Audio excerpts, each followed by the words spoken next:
Now students, we will study about alternating current circuits. That is, current हम apply करेंगे different circuits में.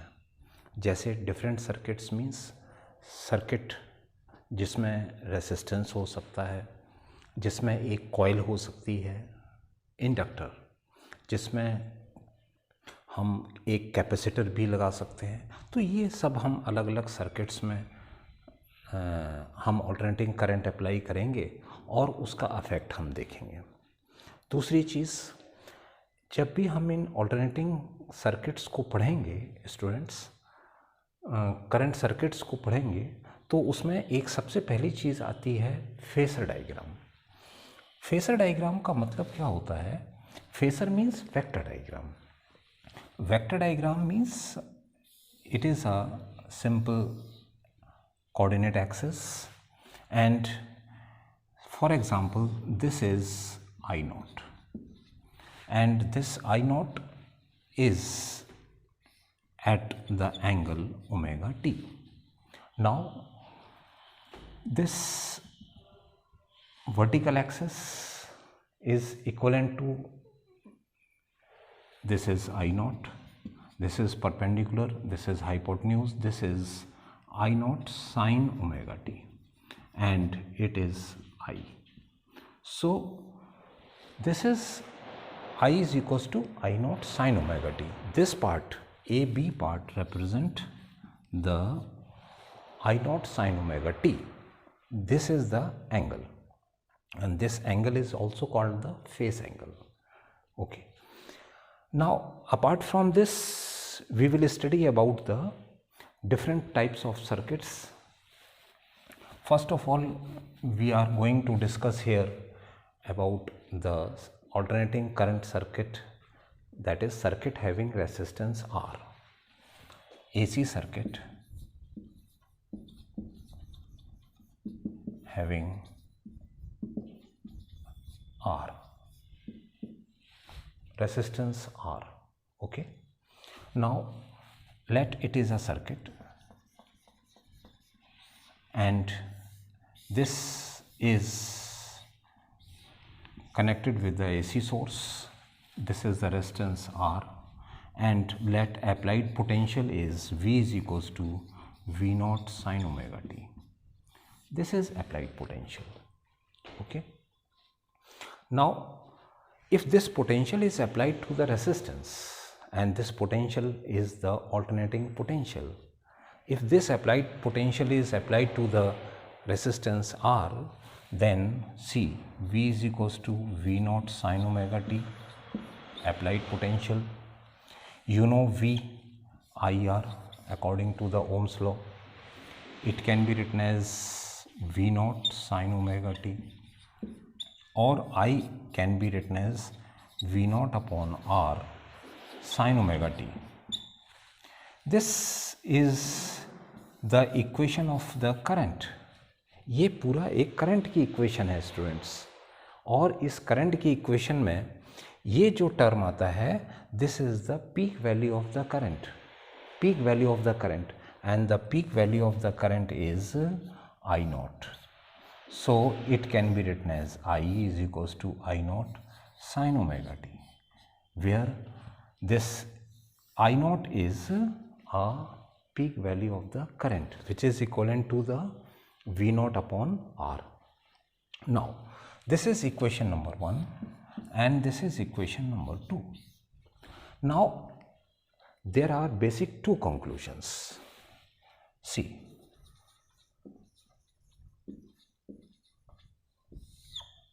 क्या है कंक्लूजन इसके? पहला आप देखिए, इक्वेशन नंबर 1 देखें, इक्वेशन नंबर 2 देखें. ये ऑल्टरनेटिंग पोटेंशियल, ये ऑल्टरनेटिंग करंट निकला. ऑल्टरनेटिंग पोटेंशियल का फेस क्या है बच्चों? Omega T. ऑल्टरनेटिंग करंट का फेस क्या है?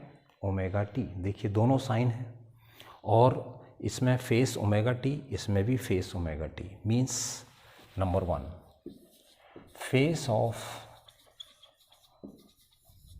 V and I are same. दोनों का फेस कैसा है स्टूडेंट्स? सेम है, मीन्स दैट इज क्या है इन दोनों का phase, omega T, phase same है। इसका मतलब ये है कि करंट और पोटेंशियल ये दोनों एक ही टाइम पर स्टार्ट होंगे, मैक्सिमम इनका एक ही टाइम पर जाएगा, मिनिमम भी एक ही टाइम पर जाएगा, यानी ये दोनों का फेस सेम है। अगर आप इनका ग्राफ बनाएं, ग्राफ कैसे बनेगा स्टूडेंट्स देखें, this is the time axis, this is E और you are taking here v और I इस एक्सिस पर लें। सबसे पहले हम अप्लाइड पोटेंशियल का ग्राफ बनाएं। देखिए ये this is v is equals to v not sine omega T. Okay okay, now current का भी फेस सेम है, मीन्स दोनों सेम टाइम पर स्टार्ट होंगे। सी मैक्सिमम इनका सेम टाइम पर जाएगा, जीरो इनका सेम टाइम पर। ये this is the equation I is equals to I not sine omega T. देखिए जीरो स्टार्टिंग सेम टाइम पर है, मैक्सिमम इसका किस टाइम पर है, T/4। देखिए this is I naught and this is V naught। Okay, फिर से ज़ीरो सेम टाइम पर है, मिनिमम नेगेटिव वैल्यू देखिए सेम टाइम पर है, कितने टाइम पर है, 3T/4। देखिए means current and alternating potential both have the same phase if the circuit is having the resistance R, right? First thing, इसका आप अगर फेसर डायग्राम बनाएं, this is the first thing. Second thing, phasor diagram देखें इसका कैसा होगा। Phasor diagram, if it is V naught, if it is V naught which is at the angle omega t, then I naught is also same, this is I naught, means I naught and V naught having the same phase. This is the phasor diagram which represents the phase relationship between the potential and the current. Okay, and the third thing students, क्या लिया था हमने, V naught upon R is how much, I naught, so V naught upon I naught is equals to R. This is the third thing, means the ratio of the peak value of potential to the peak value of the current is called the resistance. Simple Ohm's law, if it is the peak value of the alternating potential, it is the peak value of alternating current, so it is the value of resistance R. तो ये देखा हमने कि जब circuit में resistance लगा है और हमने ऑल्टरनेटिंग पोटेंशियल उसको दिया तो करंट और पोटेंशियल सेम फेस में होते हैं। Next type of circuit is students the circuit having inductor. Circuit में क्या लगा हुआ, inductor. Inductor means coil. This is a coil and this coil is connected with the AC source. Let the inductance of the coil is L Henry and applied potential is V is equals to V naught sin omega t. Okay, this is the applied potential. ये दो चीज़ें हैं, inductor है, coil है। Simple आपने पढ़ा है students कि जब भी electromagnetic induction, remember electromagnetic induction, जब भी हम कॉइल में वेरिएबल करंट पास कराते हैं then what happens, induced EMF develops and the induced direction of induced EMF is always opposes the direction of the main current. Main current का oppose होगा। दूसरी चीज़, जो इंड्यूस्ड करंट डेवलप होगी वो due to the main current वो change होनी चाहिए। Right, now the applied potential is also variable. This is passing through the inductor L what will happen? Induced EMF will develop. कितना होगा induced EMF? Remember students, you studied previously, E is equals to minus L di upon dt, right? यही होगा. अब ये induced EMF develop हुआ. अब थोड़ा ध्यान रखिए स्टूडेंट्स कि ये अगर हमारे पास कॉइल है, ये वेरिएबल करंट हमने दिया I, इंड्यूस्ड EMF का डायरेक्शन ये होगा, ऑपोजिट होगा to the direction of the main current. अगर हमने एक वैल्यू E लिया या V लिया, लेट इट इज V लिया जिसका डायरेक्शन ये है, राइट? तो ये इंड्यूस्ड EMF के कैसा है? Opposite to the direction of induced EMF, right? Opposite है डायरेक्शन. तो हमने यहाँ ये लिख सकते हैं the V can be written as minus E, which is now V and I are in the same direction, right? So this can be written as V is equals to L di upon dt, or di can be written as how much? V dt upon L. Now put the value of V from here. This can be written as V naught sin omega t into dt upon L. This is di. Okay. Now the total amount of the current which passes through it, it will be integration of the di, that is equals to I. Okay.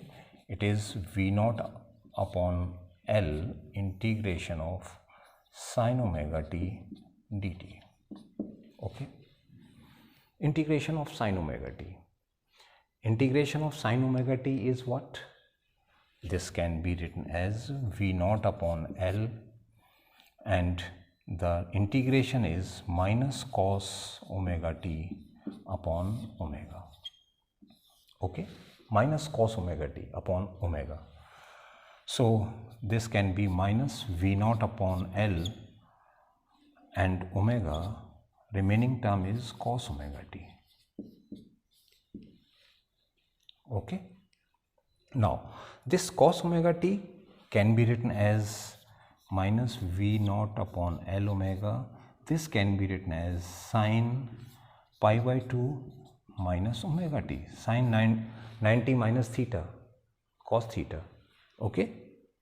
And if you will adjust this negative sign within the bracket, this will be V naught upon L omega sin omega t minus pi by 2. So this is the expression for the current. Okay. Now if this is the expression for the current, this means this is the peak value of the current. ये peak value of current होगा. इसको हम इस तरह से भी लिख सकते हैं, I is equals to I naught sin omega t minus pi by 2. So this is the value of the current which is obtained if the circuit is having inductor only. तो ये दो चीज़ें अभी आपने देखी, ठीक है. Now important thing is that what is I naught? What is I naught? Now first of all, this is equation number 2. इसमें I naught क्या लिया था हमने? I naught is V naught upon L omega. Okay. I naught is V naught upon L omega. Now V naught upon I naught can be written as L omega. V naught upon I naught L omega. This is ratio of potential and current. इसको हम लिखेंगे XL,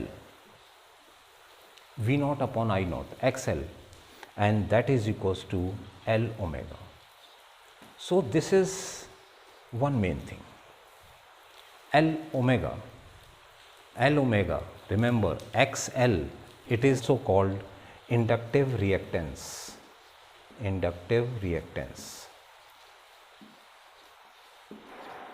This is inductive reactance, okay? XL, which is equals to L omega. Now first of all write down and remember these expressions. V is equals to V naught sin omega t, applied potential. Current I is equals to I naught sin omega t minus pi by 2, second thing, and inductive reactance XL. First of all write it.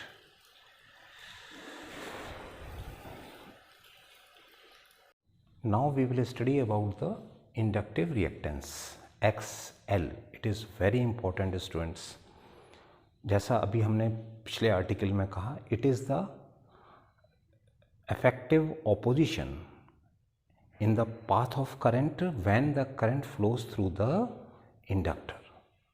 ये उसी तरह से, इसकी analogy उसी तरह से है जैसे रेसिस्टेंस. जब हम किसी वायर में, सिंपल वायर है, पोटेंशियल अप्लाई करते हैं, हमको करंट मिलता है.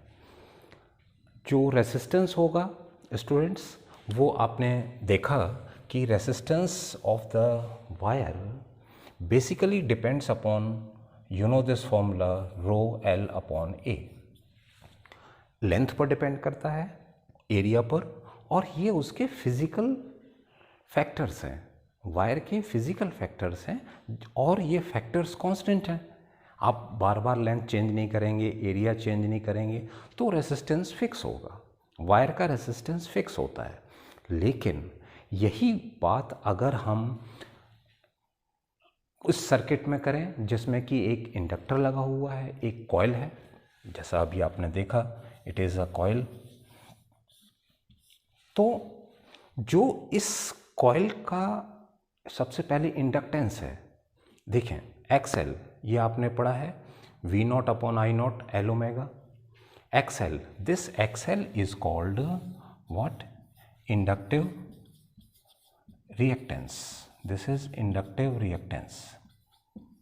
ये inductive reactance, it is the opposition offered by the coil. Analogy उसी तरह से है जैसे रेसिस्टेंस की है, लेकिन ये क्या है? Opposition offered by the inductor. और ये जो डिपेंड करता है, ये दो चीज़ों पर डिपेंड करता है, बेसिकली टू फैक्टर्स. कौन कौन से हैं? एक तो L है, self, it is the inductance of the coil, ये आपने देखा, mu not N square A L. ये इसके फिजिकल फैक्टर्स हो गए. N, small N, number of turns पर unit length, area of the coil, length of the coil, ये उसके फिजिकल फैक्टर हो गए.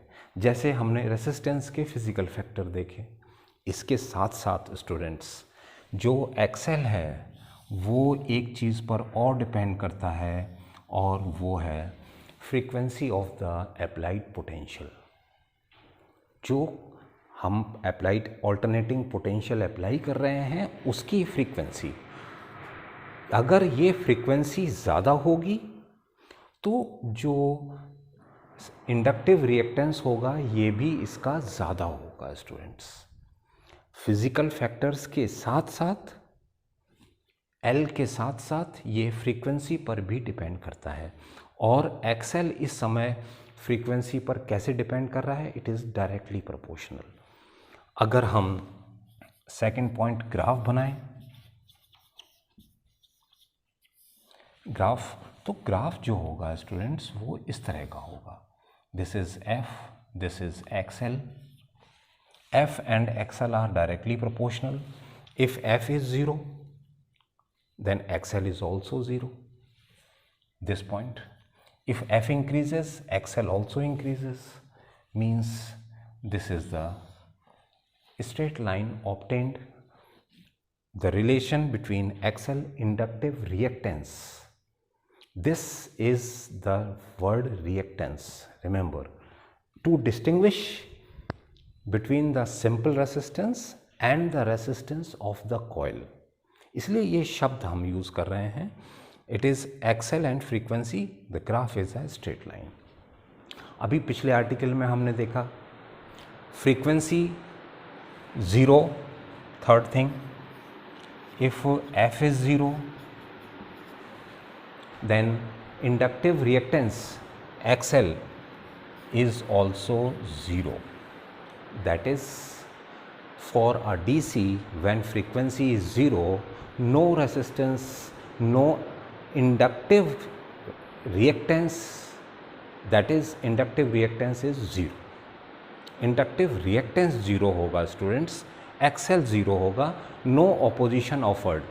आपने देखा भी है कांस्टेंट डायरेक्ट करंट अगर हम पास करा रहे हैं किसी कॉइल से, तो क्या इलेक्ट्रोमैग्नेटिक इंडक्शन से इंड्यूस्ड ईएमएफ डेवलप होगा? नो, कोई इंड्यूस्ड ईएमएफ डेवलप नहीं होगा। कब? When F is 0। For DC no induced EMF will develop in the coil. कोई इंड्यूस्ड ईएमएफ डेवलप नहीं होगा, कोई ऑपोजिशन नहीं होगा। इसलिए ध्यान रखिए, the two factors on which the inductive reactance depend is 2 pi F L, frequency and the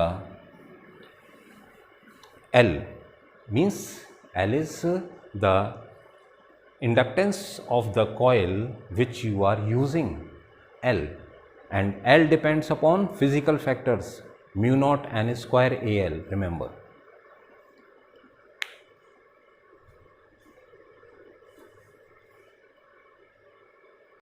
Now the two things which you studied till now, that applied potential is V is equals to V naught sin omega t, ठीक है, ये हमने applied potential इतना दिया इस inductor को। Current हमको कितना मिला? I is equals to I not sine omega T minus pi by 2। Okay, ये हमें करंट मिला। ये दो चीज़ें ध्यान रखिए। Second thing, this is the first thing.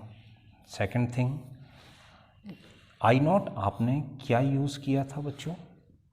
I not जो आपने यूज़ किया है किसके इक्विवेलेंट आपने लिया है?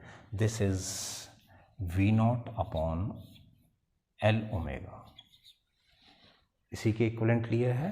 That is V not upon I not is equals to L omega. ये दूसरी चीज़।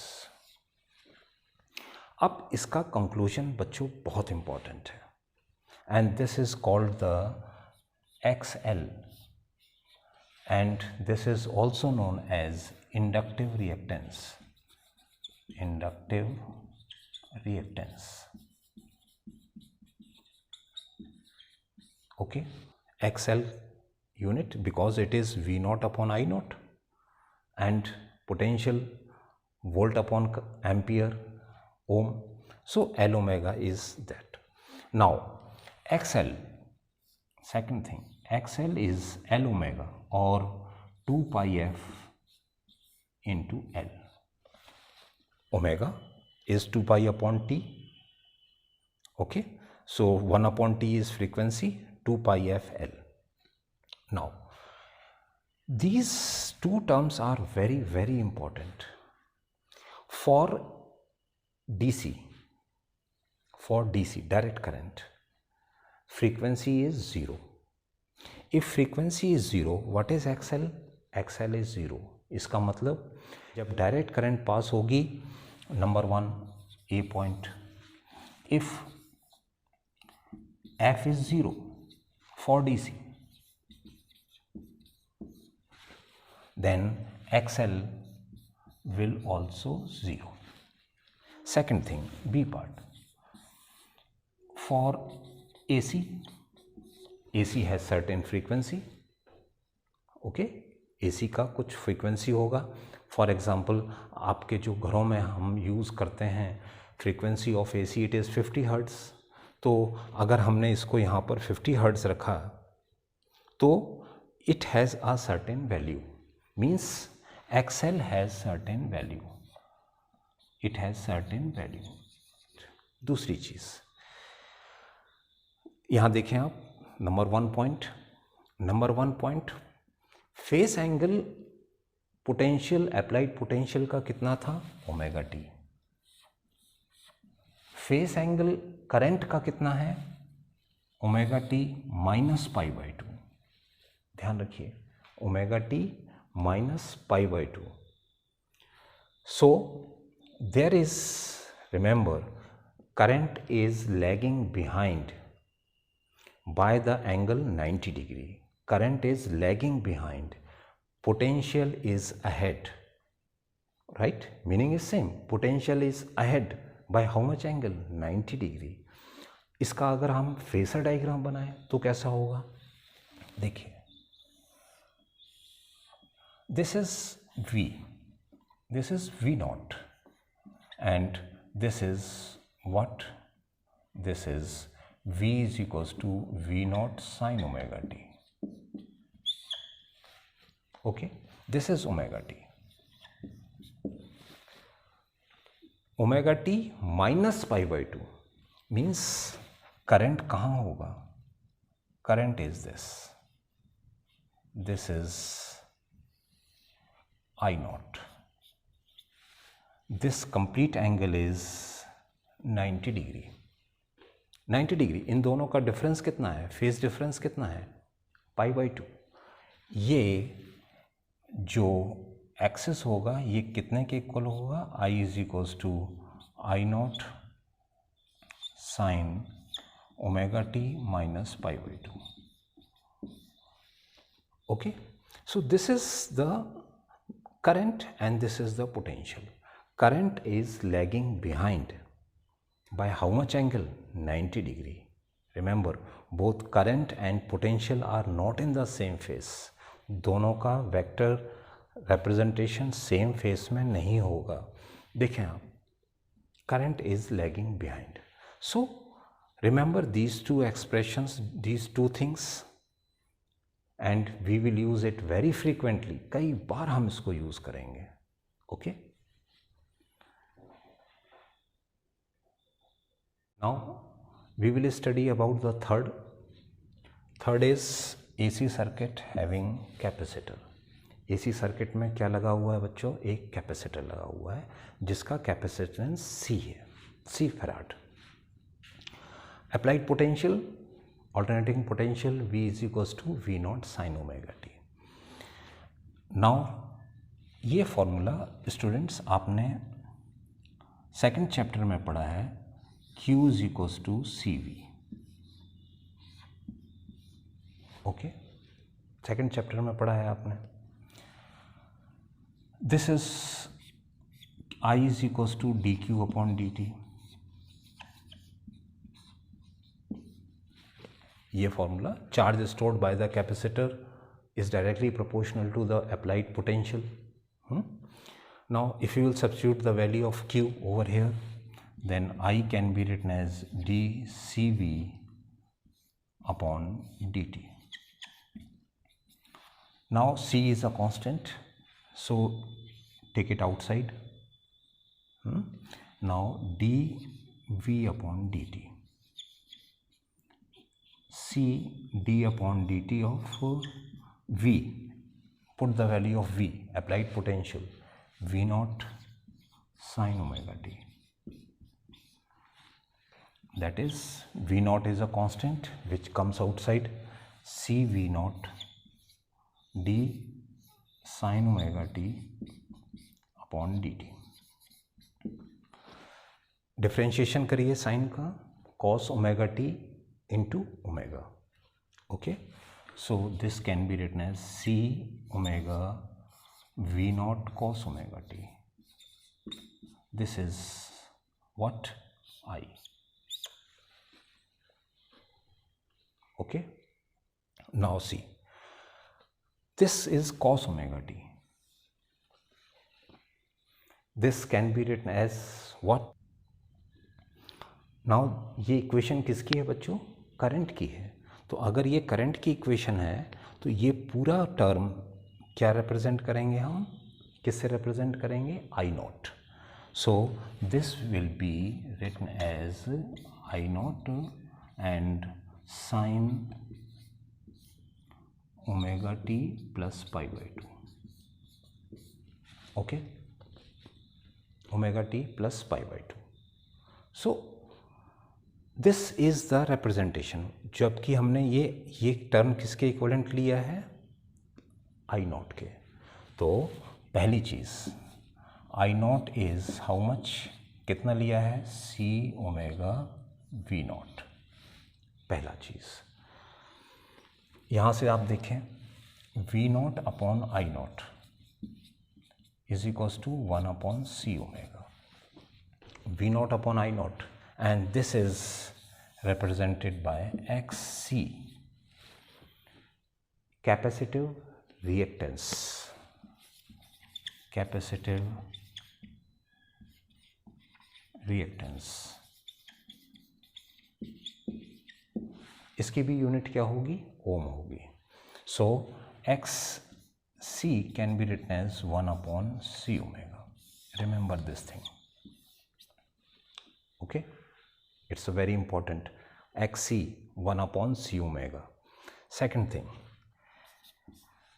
V is equals to, हमने क्या लिया, V not sine omega T, I is equals to I not sine 90 plus omega T. मतलब इसका phase देखिए omega T, current का phase देखिए 90 plus omega T. Remember this thing, means current is ahead then potential, current का face 90 degree potential से ज़्यादा है। Inductor में क्या देखा था हम students, current is lagging behind, here current is ahead। so if you will draw the phasor diagram, phasor diagram इस तरह से होगा इसका। अगर ये V नॉट है, this is V is equals to V naught sin omega t, this is omega t, okay, current is ahead by 90 degree, this is current I naught and this angle is 90 degree, 90 plus omega t, this is the value of the current। so remember, in capacitor current is ahead, in inductor current is lagging behind, capacitive reactance is omega L, capacitive reactance is 1 upon C omega, 1 upon C omega or 1 upon C into 2 pi f, okay। so now write down,